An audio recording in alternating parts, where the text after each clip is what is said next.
Okay, so I want you to put yourself in the scenario for a second. Just imagine you are standing in the middle of a pitch black, freezing Colorado forest. Oh, wow, yeah. Just dropping right into the nightmare? Right into it. So the air is incredibly thin. It's so cold at this altitude that every single breath literally burns your lungs.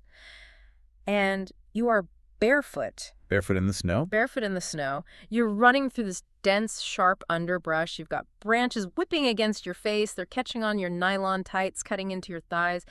But you can't stop because you are running for your life from a man who is chasing you from the highway. And you don't even feel the cold anymore at that point. No, not at all. Your feet are bleeding. They are absorbing shards of ice with every step, but your brain is just so flooded with adrenaline you don't even feel it. The fear is total. It's paralyzing fear. Or it should be. Exactly. It's the kind of fear that usually immobilizes people. But then, this voice in your head, a voice ingrained from years and years of grueling, relentless training, it just cuts right through the panic. And the voice simply says, fight the fear. The ultimate conditioning kicking in. Right, so you stop running, you turn around, you drop one of the heavy figure skates that you've been clutching in your hand, and you slide your other hand inside the boot of the remaining skate, gripping it really tight like a gauntlet. Oh, man. The man approaches in the dark. He thinks you're surrendering, right? He thinks he sees this innocent, fragile girl.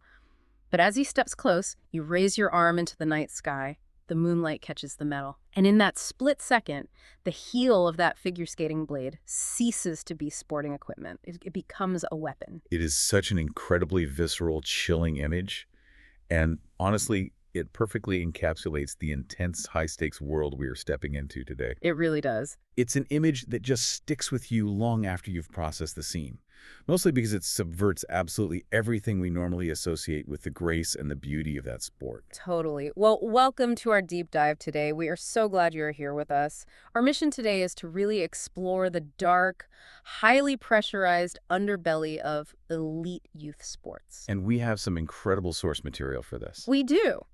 As you guys know from the source material, we are looking at this through the lens of an absolutely gripping psychological thriller. The focus of today's deep dive is the book Blade by Wendy Walker. Such a fantastic book. It is. And we are going to tear into this source material to uncover exactly what it tells us about trauma, survival, and the literal weaponization of the human mind. What makes this source material so compelling, and frankly so necessary to analyze, is the authenticity behind the fiction.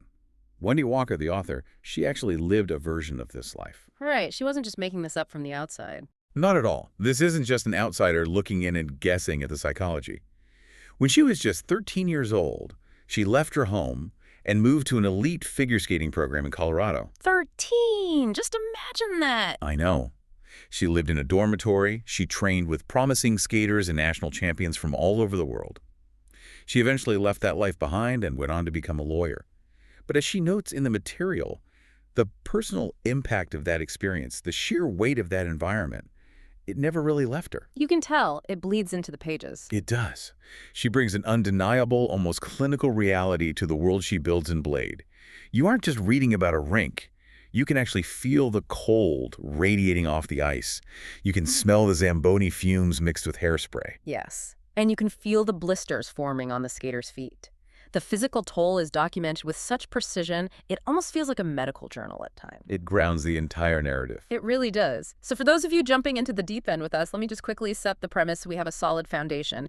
The story centers around Anna Robbins. A juvenile defense attorney. Right, living in New York City.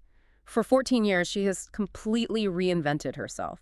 She severed all ties to her past as an elite figure skater in Echo, Colorado. But the past always catches up.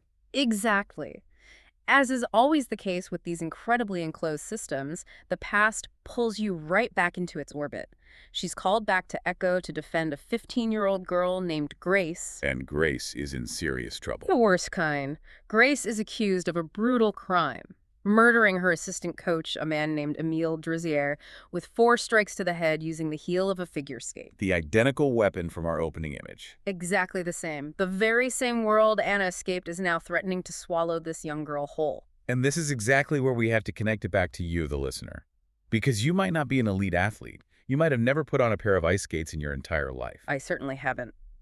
Well, anyway. Right, but the themes we are going to unpack today are deeply, fundamentally universal. We are looking at the exact psychological mechanisms of fear, how it's manipulated. And the sociology of it, too.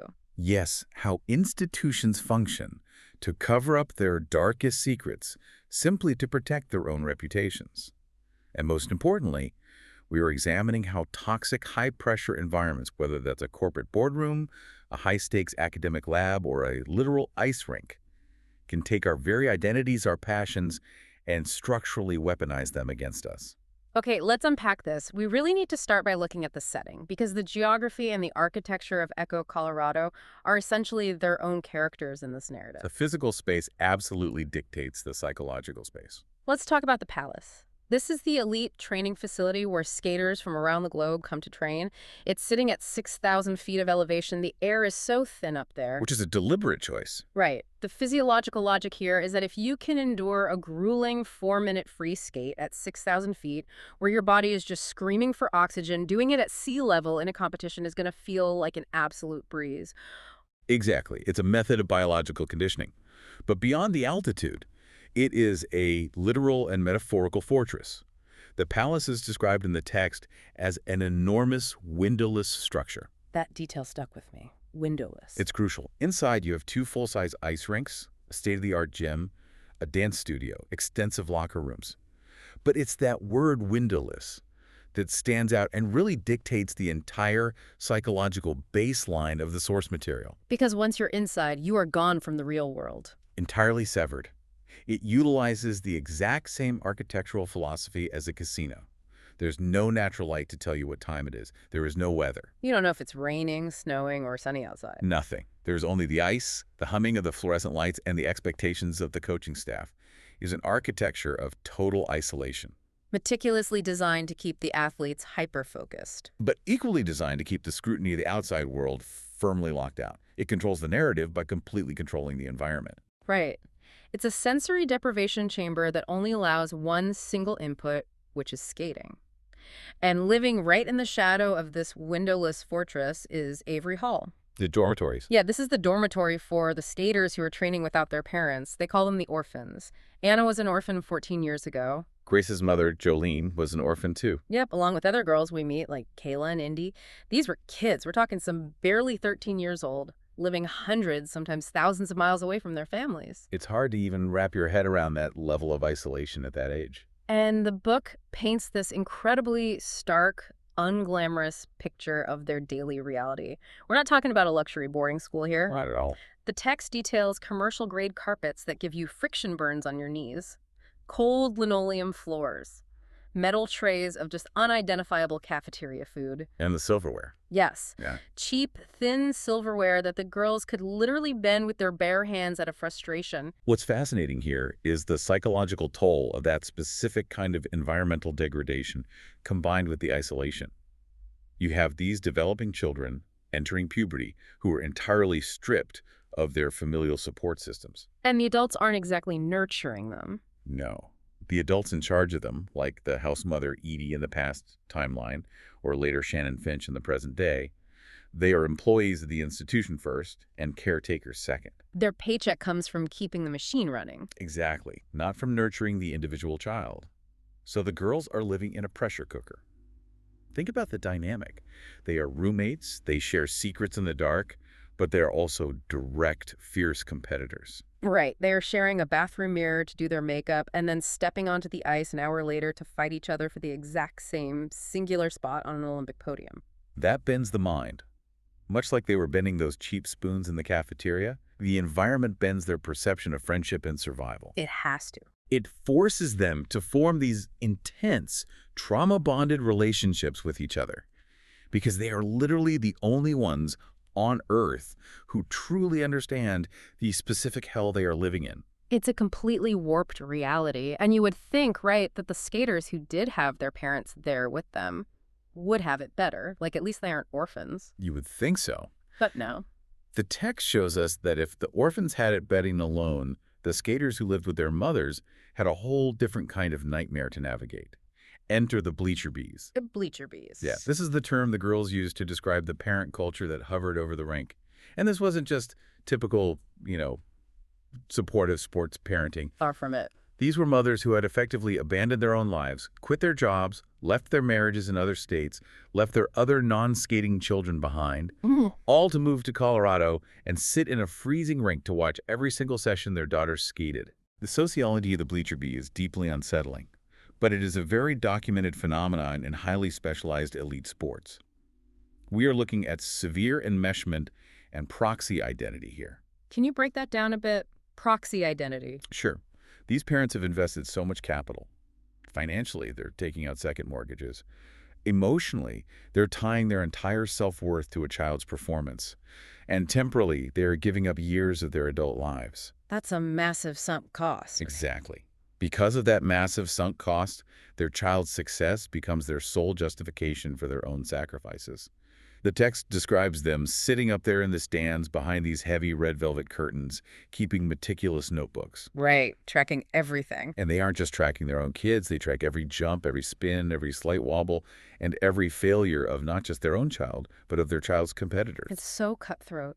Jolene actually warns Anna early on in the timeline to steer clear of their nest, because they will sting you until you're dead if you show even a fraction of weakness. It's an environment of constant surveillance. They project their own desperate need for validation onto these adolescent girls, meaning the child isn't just skating for a medal. She's skating to validate her mother's entire existence. Precisely. That is such a heavy burden for a 13-year-old to carry, and it creates this terrifying dichotomy that the book illustrates perfectly, because on the ice, everything is supposed to look effortless. The illusion of absolute perfection. Right. You have these young girls gliding across the ice in these signature palace dresses. The text describes them so vividly, baby blue with delicate yellow butterflies dancing on the skirts. From the stands or on a television screen, it looks like a fairy tale. It looks like magic. But off the ice, behind the curtain, the reality is bloody and grueling. The sources describe the skaters sitting on the locker room benches, pulling on tight nylon laces with raw, cracked fingers. Just brutal physical detail. They are literally pulling the laces so tight they draw blood from skin that refuses to heal because of the constant cold and friction, and then having to just lick the blood away so it doesn't stain the pristine white boots. It's body horror disguised as a ballet. It really is. That contrast, the pristine aesthetic versus the visceral bodily destruction, is the central operational hypocrisy of the palace. The public only ever sees the glittering costumes, the grace, the smiles plastered on at the end of a routine. But behind the scenes, you have broken bodies. Shattered self-esteem and desperate, unregulated coping mechanisms. Because they are pushed to the absolute brink of human endurance, and because they are isolated from normal societal release valves, the orphans seek out any form of escape they can find. And the escapes aren't healthy either. No. Oh. We see them taking these secret, dangerous trips in the dead of night to an abandoned dairy farm they just call the fields. Sneaking out into the freezing cold. Just to drink cheap, warm beer provided by older male skaters like Hugo, this skater visiting from Spain. They aren't doing this to party in the traditional teenage sense. They are looking for numbness. Exactly. They're looking for a spike of adrenaline that isn't mandated by a coach with a stopwatch. They are children playing a dangerous game of pretend, trying to find some semblance of autonomy in an environment that is designed to strip them of it entirely. Okay, so that sets the stage. Now we really need to dive into the architect of all this pressure, because the environment didn't just happen by accident. It was built. Yes, carefully constructed. Let's talk about the tyrannical head coach of the palace, Dawn Sumner. Her backstory is incredibly crucial here for understanding the mechanics of the whole system. Dawn is a fascinating study in projection. She really is. Dawn was an incredible skater in her own time, a massive talent. But she missed making the Olympic team on her third and final try by just 0.2 of a point. 0.2. A completely imperceptible margin. Right. And the reason she missed it? Fear. She was going into a crucial jump. She hesitated for a fraction of a second, popped the jump, and it cost her absolutely everything. And that deeply personal, devastating failure became the absolute core of her coaching philosophy. She retired from competing, became a coach, and became entirely obsessed with what she called fear training. She essentially turned the palace into an assembly line of human excellence. A literal jump factory. Where the artistry of skating took a backseat to the cold, hard points of landing massive, terrifying aerial rotations. It is a textbook case of psychological projection. Yeah. Dawn could not conquer her own fear in that crucial moment, so she dedicated her entire adult life to conquering it in others, regardless of the collateral damage. She even codified it, right? She did. She wrote a book called Making Champions: The Power of Psychological Training to Conquer Fear and Win.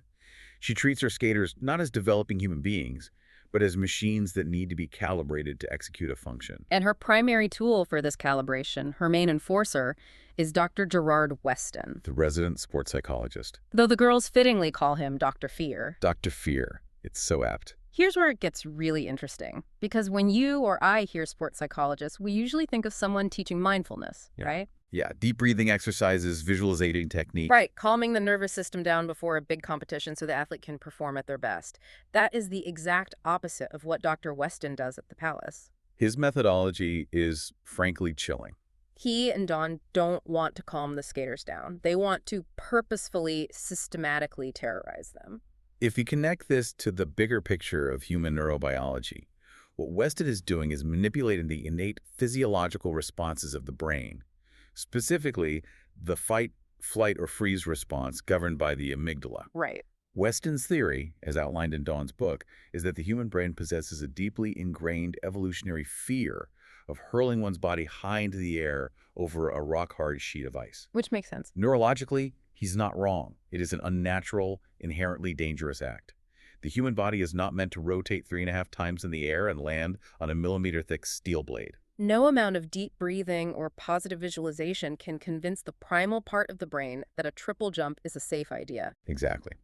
So Weston argues the only way to override that innate biological fear of the ice is to introduce a greater fear. And that greater fear is the fear of Dawn herself. Yes. They deliberately cultivate an environment where the girls are more terrified of losing Dawn's approval, of facing her psychological wrath, of being discarded by the institution and sent home as failures than they are of physically breaking their own bones on the ice. Weston's goal is to take that immense, overwhelming fear and channel it specifically into a fight response.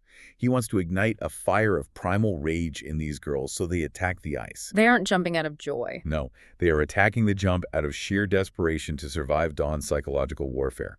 It's a calculated application of classical conditioning, but used in a way that maximizes psychological distress to yield a specific athletic result. It's so messed up. He conducts these private sessions where he asks the girls where the sadness lives in their bodies. He asks them where the anger at their parents for abandoning them at Avery Hall lives. And then he tells them to harness it, to use it as fuel. He's weaponizing their vulnerability. He is taking their deepest, most formative vulnerabilities and weaponizing them. And the danger here, the danger that Anna's present-day investigation highlights so brilliantly, is that you cannot cage that kind of raw rage inside a developing child and expect it to only manifest cleanly on the ice between the hours of 6 a.m. and 8 a.m. It's gonna spill over. You're building a psychological pressure cooker without a release valve. The human mind simply cannot compartmentalize chronic induced trauma indefinitely. Wait, let's make this concrete for the listener because the book gives us this agonizing example.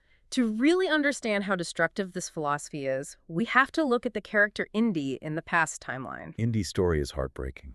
Indy is Dawn's prized pupil. She has all the talent in the world, but she is completely stuck on the triple axel. It becomes the absolute main of her existence. And we get this detailed, incredibly frustrating breakdown of the anatomy of her jump. She keeps falling.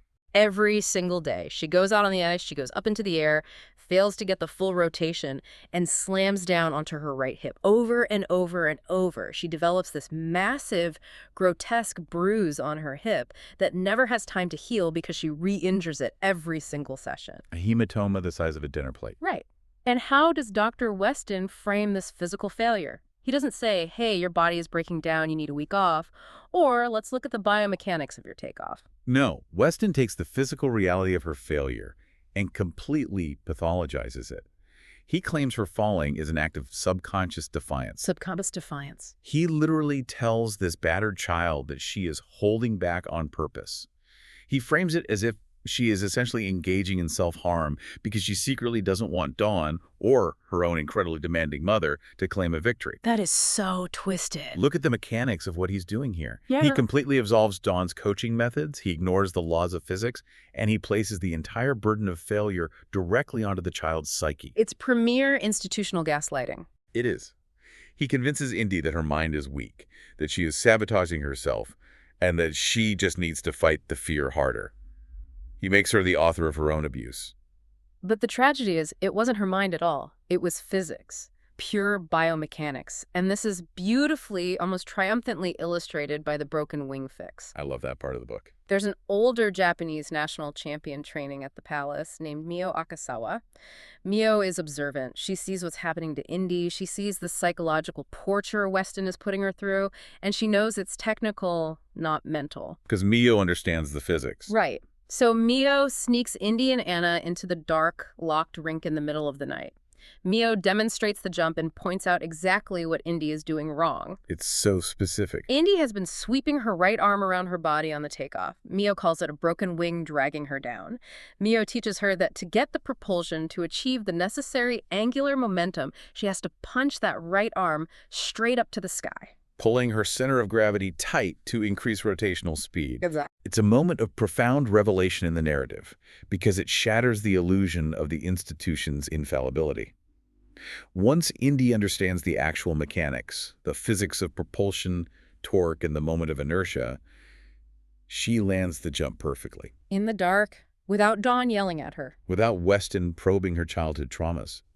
This raises an important question, one that resonates far beyond the confines of an ice rink. How often do institutions, whether we're talking about high-level sports, aggressive corporate environments, or intense academic programs, blame the individual for failing to overcome systemic or structural hurdles? That happens constantly. How often are you told that you have a mental block, or you weren't resilient enough, or you lack grit and hustle culture? When in reality, the institution is simply failing to provide the proper technical tools, the adequate resources, or the emotional support required to succeed. They pathologize the individual's failure in order to protect the system's reputation. If it's Indy's psychological defect, then Dawn's coaching is still perfect. That is so true. It's always easier to say the kid is broken than to admit the manual is wrong. And that systemic protection leads us right into the next major figure in this toxic ecosystem. The man whose murder actually kicks off the present-day timeline we've been talking about, Émile Jouzier. Émile is such a complicated figure. He is. Émile was a skater at the Palace years ago whose own career ended incredibly tragically. Dawn had pushed him relentlessly to land a quad toe loop in the middle of competition season. And the quad is a brutal jump. It's insane, and Dawn trained him with this terrifying mandate. You stay on your feet no matter how poorly you rotate in the air, because in the scoring system, falls cost major points. But a messy landing can sometimes be hidden. Which goes against every self-preservation instinct the body have. Completely. So Émile went up for the quad, realized midair he didn't have the rotation, came down entirely twisted, and because of his conditioning, he fought his body's natural protective instinct to fall safely.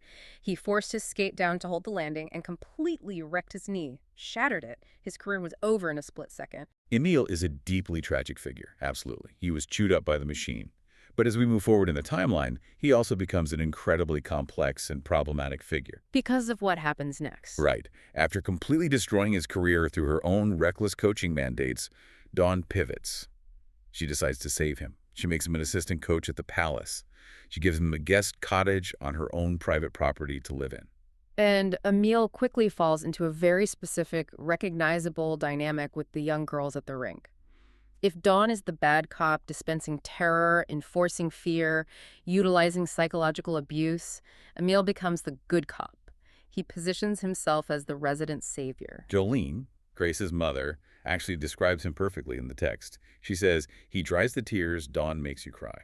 That's the exact quote, yeah. He offers the girls a shoulder to cry on when the pressure gets to be too much. He's the one who offers them warm beer at the field so they can blow off steam. He offers his couch when they need an escape from the dorms. To these isolated, terrified girls who are hundreds of miles from home, Émile feels like a safe harbor. He feels like the only adult who actually sees them as human beings. But as we look deeper into the sources, the dark, insidious truth of this savior dynamic is revealed. Most horrifically in what happens to the character Kayla. This is a really tough sequence. It's a pivotal, devastating sequence in the book. And it really exposes the mechanics of how enabling works in a closed system. The girls are out at the field, right? Right, that abandoned property where they go to drink and escape the surveillance of the palace. Kayla, seeking some form of validation or perhaps just complete numbness from the pressure, ends up wandering off, She gets into the cab of an 18-wheeler truck with a stranger from the nearby highway. And the trucker violently assaults her. She manages to escape, battered, bleeding, and deeply traumatized. And it is Emil who finds her stumbling back. He rescues her. He wraps her up, puts her in his car, and takes her back to his private cottage. But what he does next, under the guise of caring for her, is a masterclass in institutional complicity. It makes my skin crawl just thinking about the mechanics of this scene. He doesn't take her to a hospital. He doesn't call the police. He takes her into his bathroom. He takes her clothes. He actually physically bathes her. Washing the evidence away. Yes. While she just sits there in the tub, completely infantilized and in a state of clinical shock. And then once she is clean and wearing his oversized clothes, he delivers the final blow. He tells her not to report the rape.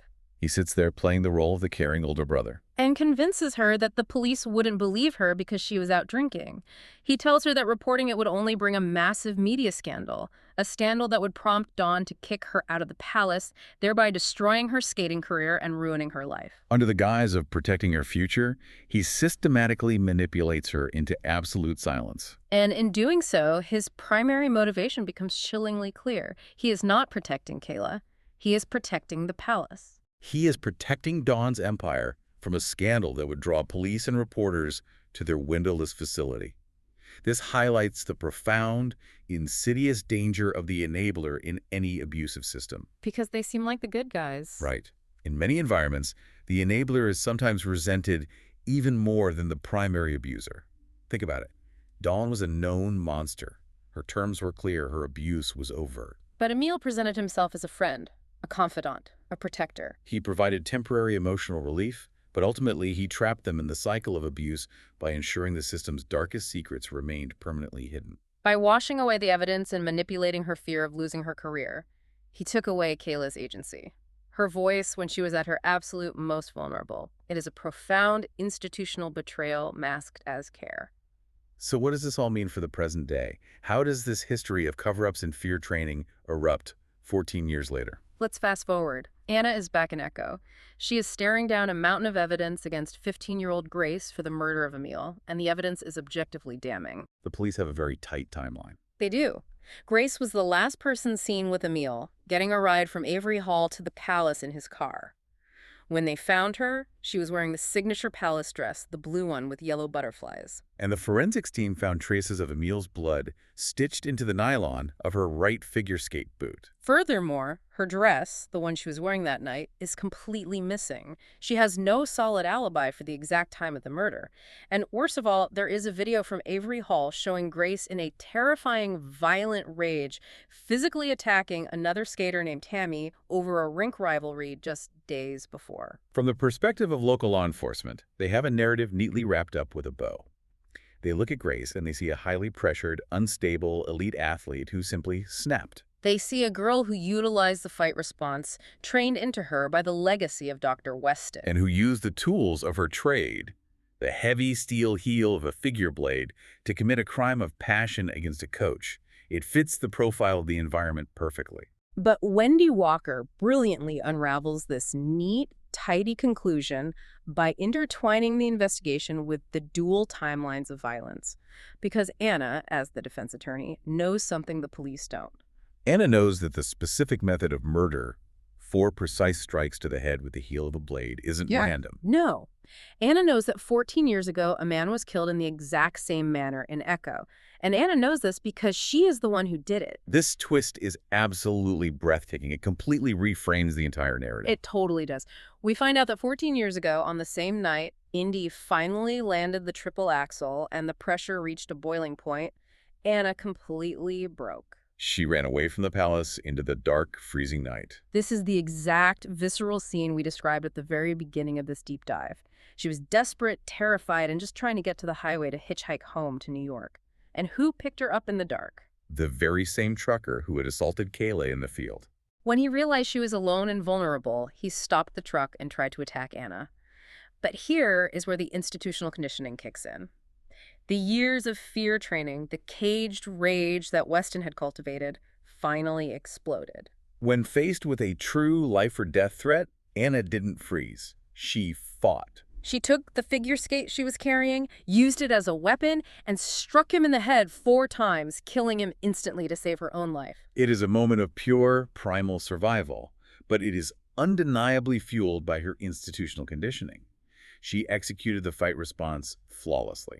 But what happens next in the past timeline is what cements the overarching theme of institutional cover-up. Anna returns to the dorm in a state of profound shock. Her dress and her skates are completely covered in blood. And it's Dawn Sumner and Shannon Finch, the dorm mother, who find the bloody dress Anna threw in the dumpster. They put the pieces together, they realize exactly what Anna has done, but look at their response. They don't call the police to report a self-defense killing. They don't seek psychiatric help for a severely traumatized child. They completely hide the evidence. They dispose of it. They cover the whole thing up. They tell themselves and they tell Anna that they are doing it to protect her from prison. But the underlying structural truth is that they are protecting the palace. They cannot afford a murder investigation centering around their star skaters. Which brings us to the present-day mirror. Because history is repeating itself in echo, but this time it's being actively weaponized. Anna, utilizing her insider knowledge, eventually pieces the present-day puzzle together.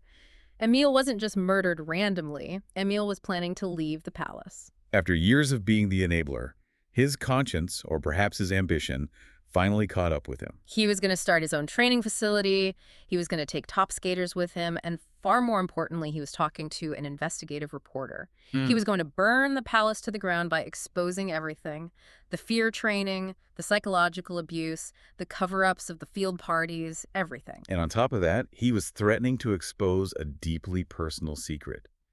He was threatening to take away the 5-year-old son he secretly shared with Shannon Finch. This raises an important question, perhaps the central question of the thriller.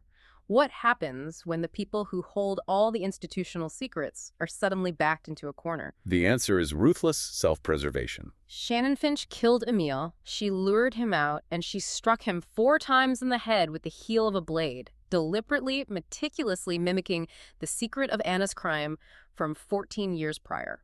Artis Fraun, the local lawyer whose entire financial livelihood depends on the skating industry and the palace staying open, helped her cover it up. They moved Emile's body to the field. And then they meticulously framed 15-year-old Grace. They planted Emile's blood on her skate. They stole her dress to make it look like she disposed of evidence. They handed the video of her fighting Tammy directly to the police to establish a history of violence. It is the ultimate sickening betrayal. These adults, Shannon, Artis, and by proxy Dawn, who created the environment where this was possible, were perfectly willing to completely destroy the life of a 15-year-old girl. They were going to let Grace, a child, go to adult prison for the rest of her life just to protect their own secrets, to allow Shannon to keep custody of her son, and to maintain the pristine, profitable facade of the palace. They literally sacrificed a child on the altar of the institution. And this horrific realization forces us to look at the deep thematic core of the book, the mechanics of inherited trauma, and whether it's possible to break the cycle. Because the adults in this narrative failed these girls, generation after generation. It wasn't just the coaches, we see it in the mothers. Connie, Anna's mother, sent her away to this brutal environment while she herself was dying of illness, projecting her own unfulfilled needs onto her daughter's skating career. Patrice, Indy's mother, refused to let her come home when she was clearly breaking down, pushing her until her body and spirit completely shattered. And Jolene, Grace's mother, who actually survived the trauma of the palace as an orphan 14 years ago, inexplicably turned around and sent her own daughter back into the exact same meat grinder. Yes, that was the part that blew my mind. Yeah. Why would Jolene send Grace back? But Jolene actually admits it in the text. She says she did exactly what her own mother did. When Grace was a child, she started showing signs of behavioral issues, conduct disorder, lashing out. And Jolene, filtering the world through her own trauma, thought that getting her on the ice, putting her in that intensely rigid structure of the palace, would save her. She thought the extreme discipline of the sport would cure the trauma of Grace's broken home and behavioral issues. But all it did was take that unaddressed fear, cage it in the isolation of Avery Hall, add the extreme pressure of Dr. Weston's psychological warfare, and allow it to ferment and morph into primal rage. It's a very common, very dangerous misconception that highly disciplined, rigid environments cure underlying psychological pain. People think military school or elite sports or grueling academies will straighten kids out. But often they just provide a socially acceptable, highly structured framework for the pain to manifest as destructive perfectionism. The unaddressed fear doesn't vanish just because you're doing jumping jacks or skating drills. It ferments. It turns into rage against oneself, as we saw with Indy's repeated falling and self-sabotage, or it turns into rage against others, as we saw with Grace physically attacking her competitor Tammy. The system doesn't cure the trauma, it merely exploits it for points on a scoreboard.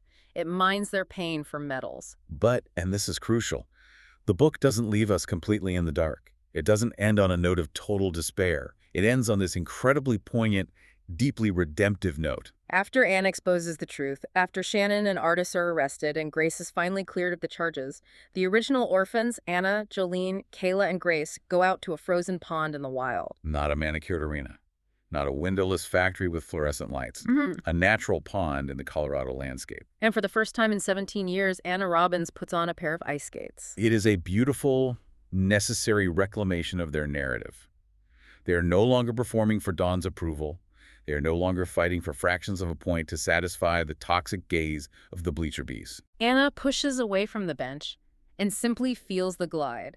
The text highlights the simple, glorious physics of the movement, devoid of the pressure, a three-turn, a backward edge. She isn't hurling her body into the air out of terror to execute a triple axel. She is carving into the ice, utilizing the sheer power and grace of her own body, experiencing the flow state of intrinsic motivation rather than the panic of extrinsic demand. The sources describe her skating so fast that the cold air makes her eyes begin to water. Grace skates up to her in the middle of the pond and says, "You're crying." And Anna, still defaulting to that tough exterior, tries to brush it off, saying it's just the wind. But Grace looks at her and says it's not the wind, and Anna stops, and she realizes Grace is right. It's the joy of the blade, finally returning to her on her own terms. The tears of the physical release of 17 years of caged trauma, melting away as she reclaims the things she once truly loved before the adults in the institution corrupted it. It's an incredibly powerful conclusion to a dark story. It demonstrates that while toxic systems can warp our passions and weaponize our identities, they don't have to ruin them forever. Healing is actually possible when we strip away the institutional expectations and reconnect with the pure, intrinsic joy of the activity itself. The blade, which had been a symbol of torture, a tool for extracting points, and literally a murder weapon, returns to being exactly what it was meant to be. Simply a blade. An instrument of freedom, movement, and flight. So as we wrap up our deep dive today, let's distill the core takeaways. Wendy Walker's Blade is an absolute masterclass in demonstrating how toxic systems demand conformity and silence. It shows us how the drive for excellence can be manipulated into a vehicle for profound abuse. It warns us to be deeply suspicious of the saviors within corrupt institutions, the Amiles of the world, because the enabler is often just a guard dog for the abuser, prioritizing the reputation of the system over the safety of the individual. Absolutely. And I think it serves as a prompt for all of us to examine the high-pressure environments in our own lives.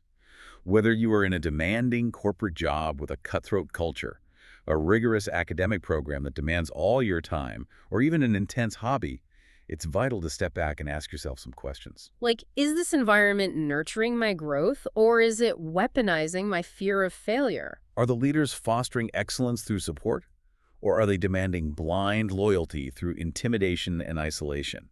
We have to be vigilant about the architecture, both physical and psychological, of the spaces we inhabit. Which leaves us with a final, lingering question to mull over as you go about your week. We've talked extensively today about how fear is weaponized to force greatness, and how people like Emile offer a false sense of security.